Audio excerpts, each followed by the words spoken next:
Welcome back. Years of upheaval, endemic poverty, and the collapse of Cambodia's traditional family structure have fueled an explosion of prostitution here and an alarming rise in the rate of AIDS infection. Now, some of Cambodia's sex workers are trying to turn things around. In her tiny shack, Mon Chirop gets ready for work.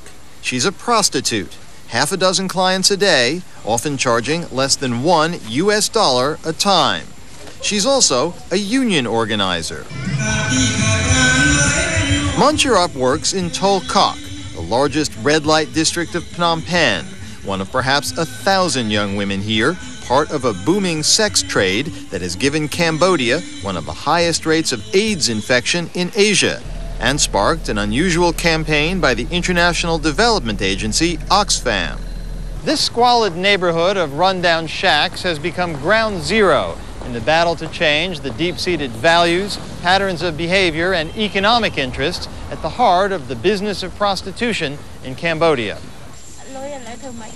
When she's not with clients, Mon Chirop is helping to mobilize her fellow prostitutes. The next step is to get lots of sex workers together, she says, to teach them about hygiene, about safe sex, about managing money, about looking after each other. The idea of a sex workers' union has been spearheaded by Oxfam organizer Rosanna Barbero, here running a workshop for prostitutes on how to convince clients to use condoms. Our program is looking at empowering women to be more assertive. Giving condoms to women who are very powerless and feel very weak is not going to make any difference at all, because they will not be able to demand condom use. But it's an uphill struggle. Some clients insist there's no such thing as AIDS, says Mon Chirop. The other night, a man came in and refused to wear a condom. When I insisted, he pulled a gun and fired twice, but I wouldn't back down and he ran away.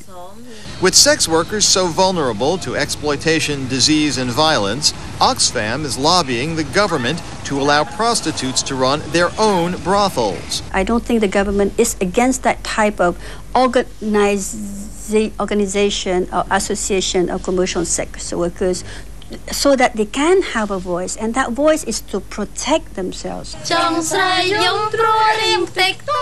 But it's a voice that, for now, is heard more in the prostitutes' song of union solidarity than in the actual operation of the sex trade. As night falls in Tol Kok, it's clear this campaign still has a long way to go.